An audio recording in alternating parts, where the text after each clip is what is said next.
నమస్కారం ఘంటారావానికి స్వాగతం. ముందుగా ప్రధానాంశాలు. ఆడుదాం ఆంధ్రాలో జరిగిన కుంభకోణంపై విచారణ పూర్తి. డీజీపీకి నివేదిక సమర్పించనున్న విజిలెన్స్ విభాగం.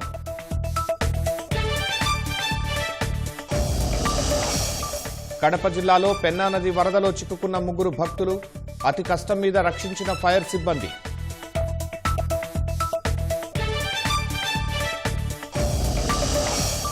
శ్రీశైలానికి ఎగువ నుంచి 151,000 క్యూసెక్కుల వరద. సాగర్ నిండడంతో మరోసారి 2 గేట్లు ఎత్తి నీరు విడుదల.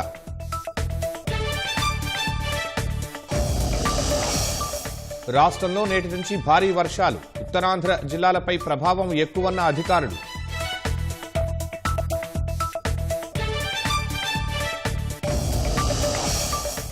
ట్రంప్ పుతిన్ భేటీ నిర్ణయాన్ని స్వాగతించిన భారత్. మోదీ వైఖరికి ఈ ప్రయత్నాలు దోహదం చేస్తాయన్న విదేశాంగ శాఖ.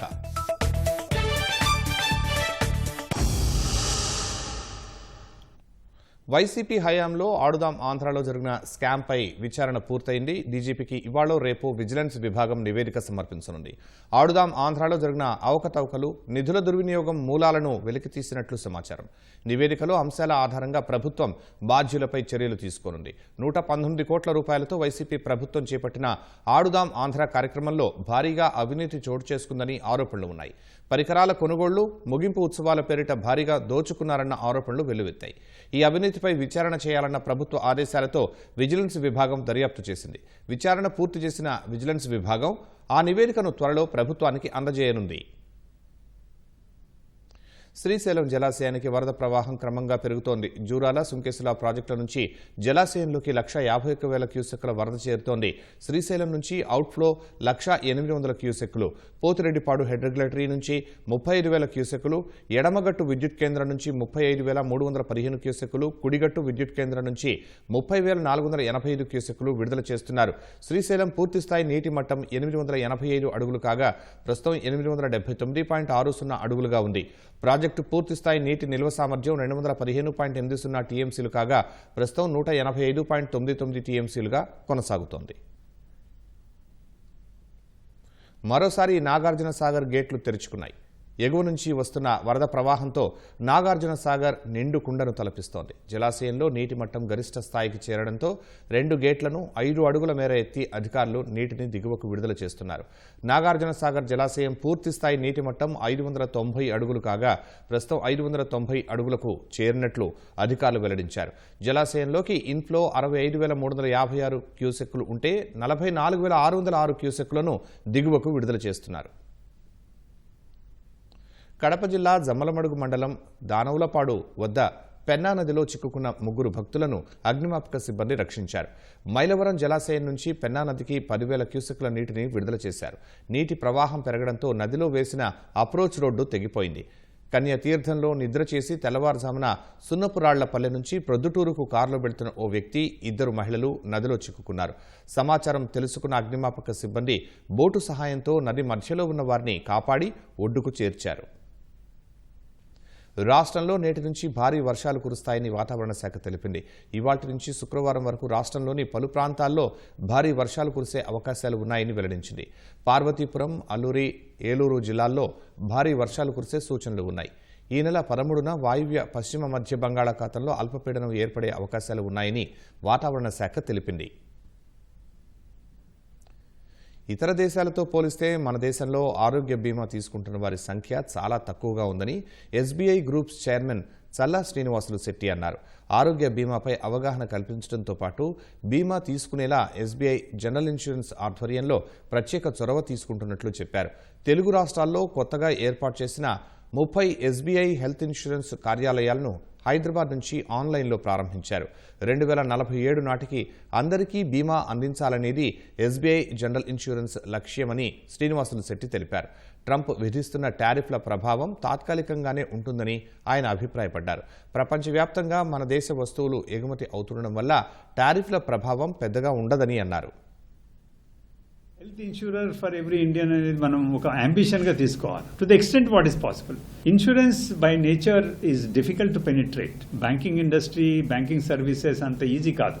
ఇన్సూరెన్స్ అనేది చాలా మటుకు బాగా చదువుకున్న వాళ్ళలో కూడా ఇన్సూరెన్స్ అవేర్నెస్ లేదు. సో లిటరసీకి ఇన్సూరెన్స్ అవేర్నెస్కి సంబంధం లేదు. కాకపోతే హెల్త్ అవేర్నెస్తో పాటు హెల్త్ ఇన్సూరెన్స్ అవేర్నెస్ కూడా పెరుగుతుందని నేను అనుకుంటున్నాను. ఆ దారిలో ఎస్బీఐ జనరల్ హెల్త్ అవేర్నెస్ కూడా క్రియేట్ చేయాలి. హెల్త్ ఇన్సూరెన్స్తో పాటు ఫిజికల్ వెల్ బీయింగ్ కానీ మెంటల్ వెల్ బీయింగ్ కానీ వీటి మీద కూడా ఫోకస్ చేస్తున్నాం మేము. ఆగస్టు 15 నుంచి ప్రారంభం కానున్న మహిళలకు ఉచిత బస్సు ప్రయాణం పథకం అమలు ఏర్పాట్లలో అధికారులు నిమగ్నమయ్యారు. మొత్తం 74% అంటే 8,458 బస్సుల్లో మహిళలకు ఉచిత ప్రయాణం కల్పించనున్నారు. రద్దీ భారీగా పెరిగే అవకాశం ఉండటంతో దానికి తగ్గ ఏర్పాట్లపై కసరత్తు చేస్తున్నారు. ఆన్ కాల్ డ్రైవర్ల పెంపు, కండక్టర్లకు కొద్ది రోజుల పాటు డబుల్ డ్యూటీలు వేసేందుకు చర్యలు తీసుకుంటున్నారు. ఆర్టీసీ బస్సుల్లో మహిళలకు ఉచిత ప్రయాణ పథకం ఈ నెల 15 నుంచి అమలు కానుంది. ఏపీఎస్ఆర్టీసీకి చెందిన మొత్తం బస్సుల్లో 74%లో ఈ పథకం వర్తిస్తుంది. సంస్థలో 11,449 బస్సులుంటే ఉచిత ప్రయాణం అమలు చేసే 5 రకాల బస్సుల సంఖ్య 8,458గా ఉంది. ఉచిత ప్రయాణ పథకానికి సంబంధించి సమగ్ర వివరాలతో ప్రభుత్వం 2 రోజుల్లో ఉత్తర్వులు జారీ చేయనుంది. అందులో ఏ బస్సుల్లో ఉచిత ప్రయాణం ఉంటుంది, గుర్తింపు కార్డులుగా వేటిని అనుమతిస్తారు తదితర వివరాలన్నీ ఉండనున్నాయి. సీఎం చంద్రబాబు ఆగస్టు 15న ఉదయం స్వాతంత్ర దినోత్సవంలో పాల్గొని మధ్యాహ్నం తర్వాత మంగళగిరిలో ఈ పథకాన్ని ప్రారంభిస్తారని సమాచారం. ఎక్స్ప్రెస్ బస్సుల్లో కొన్ని ఇంటర్ స్టేట్ సర్వీసులుగా రాష్ట్రంలోని వివిధ ప్రాంతాల నుంచి కర్ణాటక, తమిళనాడు, తెలంగాణలోని వివిధ ప్రాంతాలకు తిరుగుతున్నాయి. వీటిలో ఉచిత ప్రయాణం ఉండదు. అల్లూరి సీతారామరాజు జిల్లాలోని పాడేరు, నంద్యాల జిల్లాలోని శ్రీశైలం ఘాట్లలో తిరిగే ఎక్స్ప్రెస్ బస్సుల్లో ఉచిత ప్రయాణం అమలు చేయకూడదని భావిస్తున్నారు. వీటిలో ఉచిత ప్రయాణానికి అవకాశం ఇస్తే ఆ బస్సుల్లో రద్దీ ఎక్కువై ఘాట్లో నడపటం కష్టమవుతుందని భావిస్తున్నారు. నాన్ స్టాప్ ఎక్స్ప్రెస్ బస్సుల్లోనూ ఉచిత ప్రయాణం ఉండదు. డ్రైవర్ల కొరత ఉండటంతో ప్రతి డిపోలో ఏ రోజుకా రోజు తీసుకునే తాత్కాలిక డ్రైవర్ల సంఖ్యను పెంచనున్నారు. ఆయా జిల్లాల ప్రజా రవాణా శాఖ అధికారులు ఈ మేరకు ఆన్ కాల్ డ్రైవర్లను తీసుకుంటున్నారు. కొన్ని డిపోల పరిధిలో కండక్టర్లు తక్కువగా ఉన్నారు. అక్కడ ఇతర విధులు నిర్వహిస్తున్న కండక్టర్లకు ఓడీ రద్దు చేయనున్నారు. కొన్ని బస్టాండ్లలో నాన్ స్టాప్ బస్సులకు టికెట్లు జారీ చేసే గ్రౌండ్ బుకింగ్ కేంద్రాల్లో కండక్టర్లు ఉన్నారు.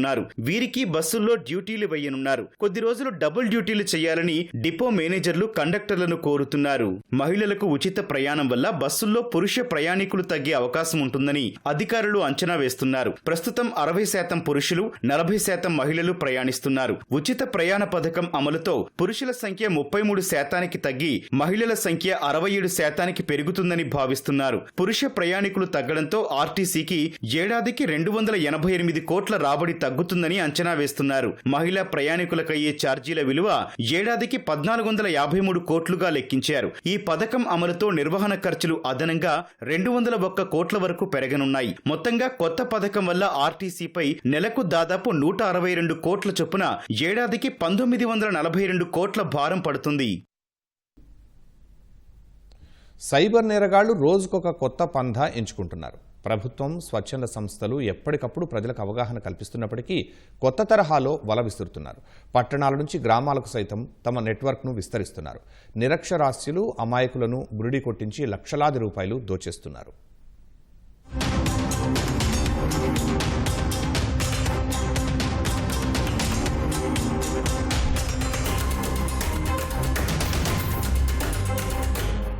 సామాన్యులు, మధ్యతరగతి కుటుంబీకులే వారి లక్ష్యం. జాలి, దయ, కరుణ అన్న మాటలకు అర్థాలే వారికి తెలియవు. రెక్కలు ముక్కలు చేసుకుని కష్టపడి సంపాదించుకున్నారన్న కనికరమే లేదు. అమాయకులను దోచుకోవడమే వారి పని. ఇప్పటి వరకు వృద్ధులు, విశ్రాంత ఉద్యోగులు, చిన్న చిన్న వ్యాపారులను మోసగిస్తూ వస్తున్న సైబర్ నేరగాళ్లు ఇప్పుడు గ్రామాల్లోని రైతులను వదలడం లేదు.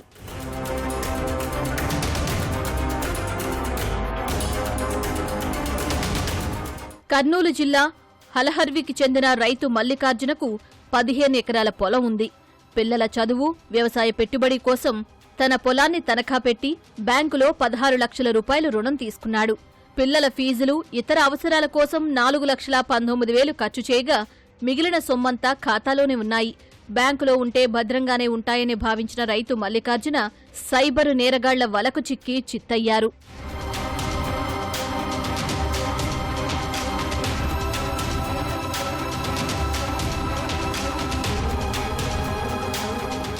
ఇటీవల అన్నదాత సుఖీభవ డబ్బులు బ్యాంకు ఖాతాలో జమ కావడంతో దీన్ని ఆసరాగా చేసుకుని సైబర్ నేరగాళ్లు రైతులను మోసగిస్తున్నారు. మల్లికార్జున్ ఫోనుకు పీఎం కిసాన్ పేరిట ఏపీకే లింక్ పంపారు. ప్రభుత్వం పంపిన మెసేజ్ అని భావించిన రైతు దాన్ని ఓపెన్ చేశాడు. వెంటనే సిమ్ బ్లాక్ చేసిన నేరగాళ్లు ఖాతాలో ఉన్న సొమ్ము మొత్తం ఖాళీ చేశారు.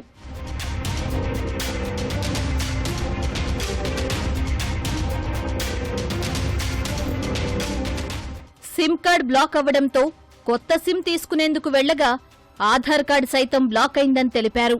అనుమానం వచ్చి బ్యాంకుకు వెళ్లి ఆరా తీస్తే ఖాతాలో సొమ్మంతా మళ్లించేసినట్లు తేలింది.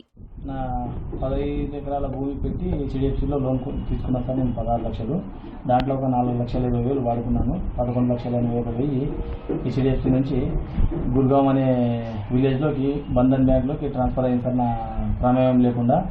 ఆ తర్వాత నాది ఎలాగైందంటే సార్, 15వ తారీఖు సిమ్ డెడ్ అయిపోయింది సార్. ఆ సిమ్ తీసుకోవడానికని వెళ్తే ఆధార్ నంబర్ లాక్ అయిపోయిందని చెప్పారు సార్. ఆ ఆధార్కు ఈ సిమ్ గురించి ఆలోచించాను, కానీ ఈ బ్యాంకులో అకౌంట్ పోతుందని నాకు తెలియదు సార్. అది నాకు అనుమానం వచ్చేసి బ్యాంక్ వాళ్ళకి ఫోన్ చేస్తే నీ అకౌంట్లో డబ్బు కట్ అయిపోయింది, నీది ఏమి ఇక్కడ ఏం లేదు, ఎక్కడికి వెళ్ళిందంటే రేపు పొద్దున రండి చెప్తాం మీకు ఎక్కడెక్కడ వెళ్ళిందని చెప్తామన్నారు సార్. ఇది మొత్తం పోయింది 11,80,000 పోయింది సార్. 18వ తారీఖు 10 లక్షలు, 20వ తారీఖు 1,81,000 పోయింది సార్. ఇంతే సార్ జరిగింది. హర్యానాలోని బంధన్ బ్యాంకుకు డబ్బులన్నీ మళ్లించినట్టు తెలుసుకున్న రైతు పోలీసులను ఆశ్రయించాడు. పోలీసులు కేసు నమోదు చేసుకుని దర్యాప్తు చేస్తున్నారు. ఫోన్లకు చాలా ఏపీకే ఫైల్స్ కానీ తర్వాత కొన్ని మెసేజ్లు కూడా పంపుతూ ఉంటారు.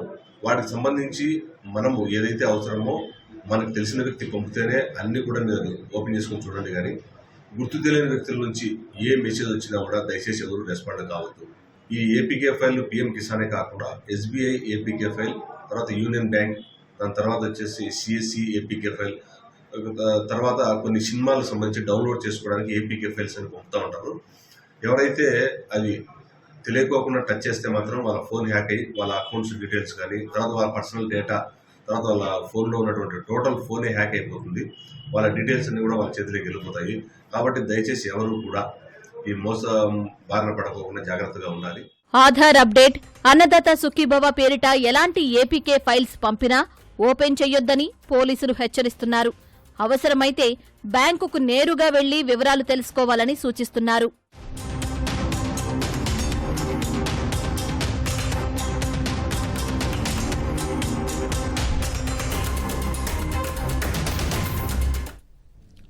కొండలు గుట్టలనే తేడా లేదు.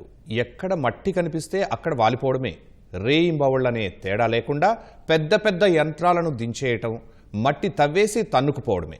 5 ఏళ్లలో లక్షల క్యూబిక్ మీటర్ల మట్టిని తరలించేసి ఏకంగా 156 కోట్ల రూపాయలను పోగేసుకున్నారు.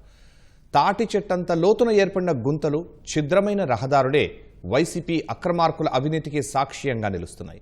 కళ్లెదుటే అక్రమాల నివేదిక కనిపిస్తున్నా కఠిన చర్యలు తీసుకోకుండా మీనమేషాలు లెక్కించడం విమర్శలకు తావిస్తోంది. వైసీపీ హయాంలో ప్రకృతి వనరుల విధ్వంసం ఎలా సాగిందో విజయవాడ రూరల్ మండలంలో చూస్తే తెలుస్తుంది. అధికారాన్ని అడ్డం పెట్టుకుని ఏకంగా 29.81 లక్షల క్యూబిక్ మీటర్ల మట్టి, గ్రావెల్ కొల్లగొట్టారు. 157 కోట్ల రూపాయలను వెనకేసుకున్నారు. గత ప్రభుత్వ హయాంలో ఎంతో ముఖ్యులుగా చలామణి అయిన ప్రజాప్రతినిధులే మొత్తం బాగోతానికి కర్త, కర్మ, క్రియ అంటూ నివేదికలు ఘోషిస్తున్నా వారిపై కఠిన చర్యలు తీసుకోలేదు. కేవలం 33 మందికి షోకాజ్ నోటీసులు ఇచ్చి చేతులు దులిపేసుకున్నారు. వైసీపీ పాలనలో ఆ ప్రాంతంలో జరిగిన మట్టి, గ్రావెల్ తవ్వకాలపై ఈటీవీ అనేక కథనాలను ప్రసారం చేసింది. తాజాగా ఓ వ్యక్తి పెట్టిన సమాచార హక్కు చట్టం దరఖాస్తుతో వైసీపీ నేతల మట్టి దందా వివరాలు బహిర్గతమయ్యాయి.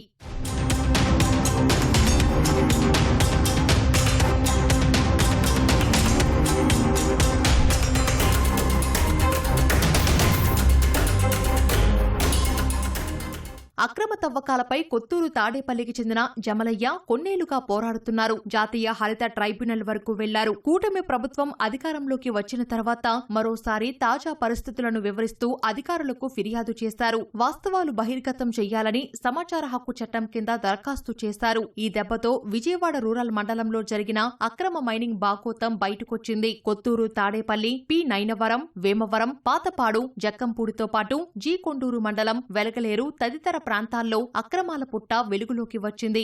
మాజీ మంత్రులు జోగి రమేష్, అంబటి రాంబాబు, మాజీ ఎమ్మెల్యే వల్లభనేని వంశీ, మాజీ ఎంపీ నందిగం సురేష్ అనుచరులతో పాటు మరికొందరు ముఖ్య నేతల అనుచరులు కూడా పెద్ద ఎత్తున మట్టి తవ్వకాలకు పాల్పడ్డారనేది బహిరంగ రహస్యం. చాలా వరకు అధికారులు చూసి చూడనట్లు వదిలేశారు. గ్రావెల్, మట్టి తవ్వుకుపోయినా వారెవరూ ఇప్పటి వరకు నయా పైసా చెల్లించలేదు. ఒక మైలవరం నియోజకవర్గం, గన్నవరం నియోజకవర్గాల పరిధిలో అండి విజయవాడ రూరల్ మండలం, జీకొండ్రు మండల గ్రామాల్లో కొన్ని వేల కోట్ల రూపాయల అక్రమ మైనింగ్ జరిగిందండి. ఒక అసైన్డ్ భూములు వెలగలేరులో ఒక్కసారి 100 ఎకరాలు తవ్వారు, కొత్తూరులో ఒక్కసారి 120 ఎకరాలు తవ్వారు, వేమవరంలో ఒక్కసారి 50 ఎకరాలు తవ్వారు. ఇన్ని ఎకరాలు అక్రమంగా తవ్వారు. ఇవిగాక కొండలు, గట్లు, కొండవాగు భూములు, అనేక రకాల భూములు తవ్వేశారు. ఎక్కడ మట్టి ఉంటే అక్కడ తవ్వేశారు. అప్పటి అధికారులు ఎవరు పట్టించుకోలేదు.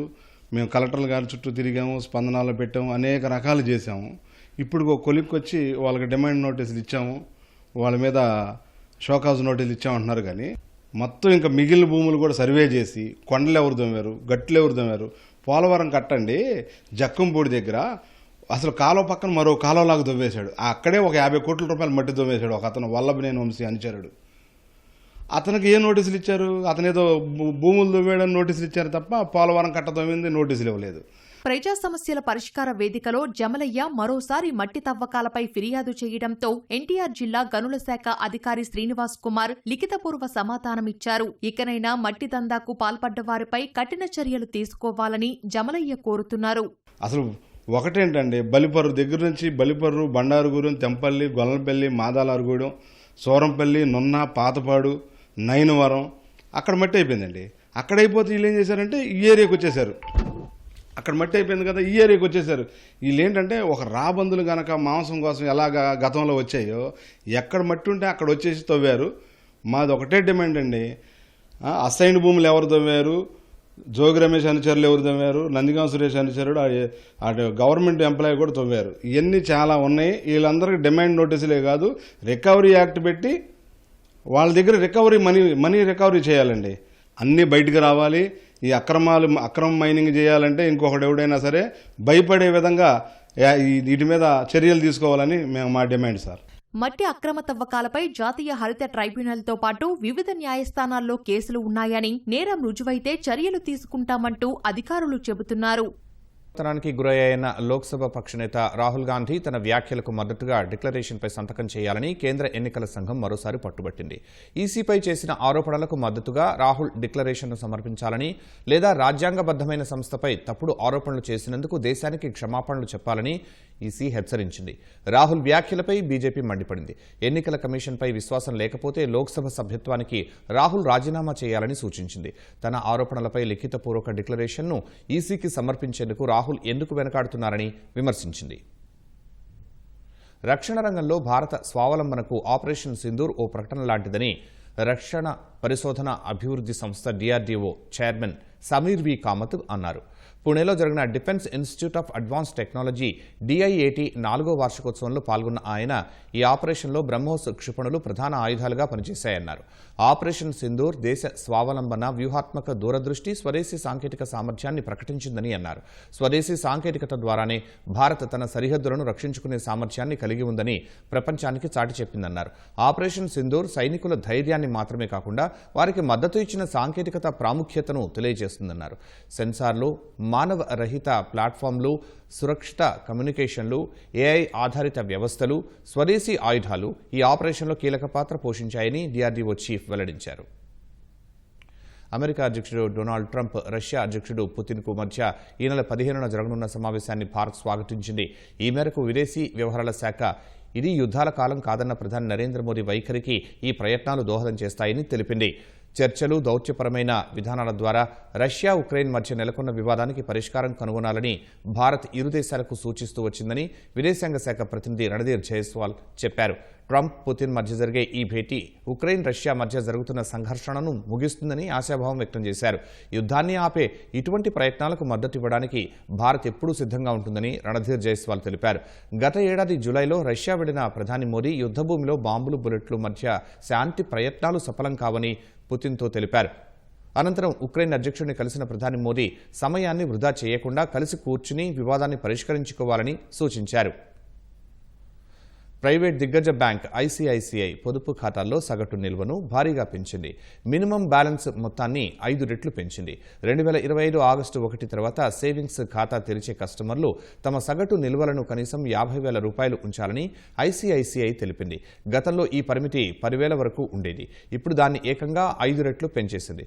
ఇప్పటికే ఉన్న ఖాతాదారులకు ఈ నిబంధన వర్తించదని పేర్కొంది. మెట్రో, అర్బన్, సెమీ అర్బన్, గ్రామీణ బ్రాంచ్ ఖాతాదారులందరిపై ఈ పెంపు ప్రభావం ఉంటుందని తెలిపింది. సెమీ అర్బన్ కస్టమర్ల కనీస సగటు నిల్వ మొత్తాన్ని 5,000 నుంచి 25,000కు పెంచింది. గ్రామీణ ఖాతాదారులకు 2,500 నుంచి 10,000కు పెంచేసింది.